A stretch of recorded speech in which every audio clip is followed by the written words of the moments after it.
सूचना केवल हमारे विचार हैं, वित्तीय सलाह नहीं। निर्णय लेने से पहले खुद शोध करें।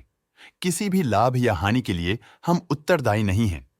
आज हम देख रहे हैं केमफैब अल्कलाइज लिमिटेड के 2025-26 Q1 की standalone financial performance. Starting with the sales, पिछले क्वार्टर से सेल्स में -0% का डिक्रीज हुआ है, मगर कंपनी ने पिछले साल के मुकाबले 15% का सेल्स इंक्रीज रिपोर्ट किया। Expenses 3% quarter on quarter increase हो गए हैं, जो साल भर के 13% के राइज के साथ अलाइन करता है।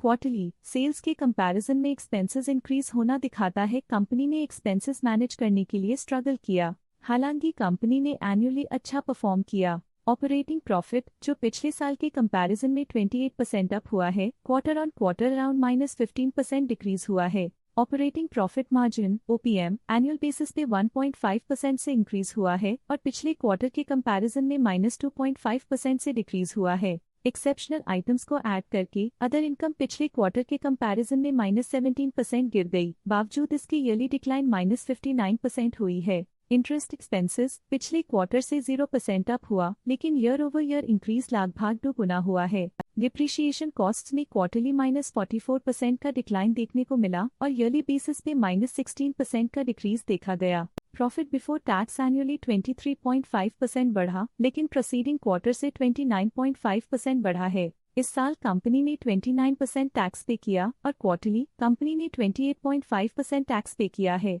नेट प्रॉफिट ने ईयर ऑन ईयर 24.5% का इंक्रीज दिखाया, लेकिन लास्ट क्वार्टर से 37% का इंक्रीज हुआ है। इस क्वार्टर में कंपनी का परफॉर्मेंस काफी अच्छा रहा। वहीं अगर एनुअल एनालिसिस की बात करें तो इस साल कंपनी का परफॉर्मेंस अच्छा रहा। अर्निंग्स पर शेयर EPS में साल भर में 1% का इंक्रीज देखा गया, लेकिन क्वार्टरली में 37.5% की बढ़ोतरी भी नजर आई। इस क्वार्टर में कंपनी का EPS काफी अच्छा रहा। केमफैब अल्कलाइज लिमिटेड के फाइनेंशियल स्नैपशॉट को रिव्यू करते हुए कुछ मुख्य ट्रेंड्स सामने आए हैं जो कंपनी की परफॉर्मेंस पे रोशनी डालते हैं।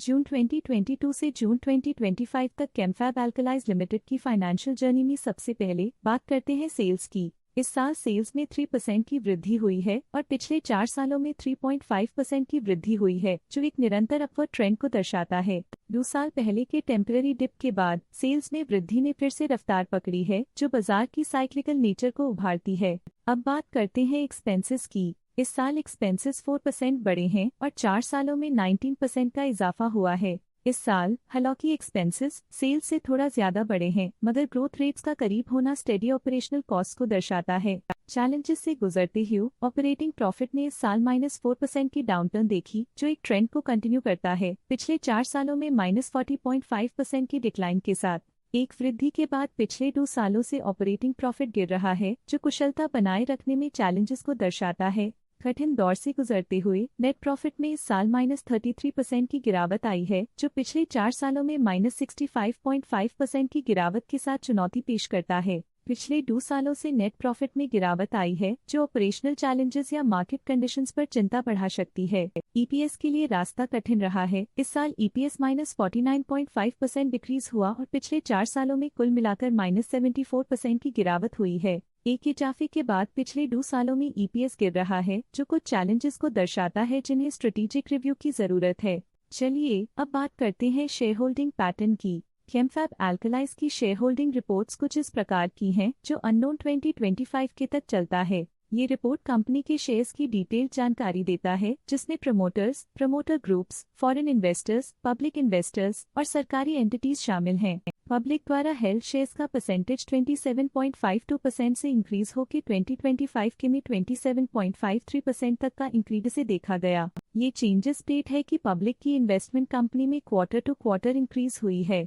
जब कंपनी के शेयर्स का अधिकतम हिस्सा प्रमोटर्स, FII, DII या गवर्नमेंट के पास होता है, तब ये माना जाता है कि कंपनी मजबूत हाथों में है, जो स्थिरता और मजबूत समर्थन को दर्शाता है और इस मार्केट की स्थिरता बनी रहती है। फॉरेन इंस्टीट्यूशनल इन्वेस्टर्स की शेयर होल्डिंग में थोड़ा डिक्रीज आया 2025 के से 2025 के में, जो दिखाता है कि फॉरेन इंस्टीट्यूशंस ने अपने स्टेक को क्वार्टर टू क्वार्टर -0.01 से डिक्रीज किया है, जिसे पता चलता है कि उन्होंने अपनी इन्वेस्टमेंट्स को पुल बैक किया है।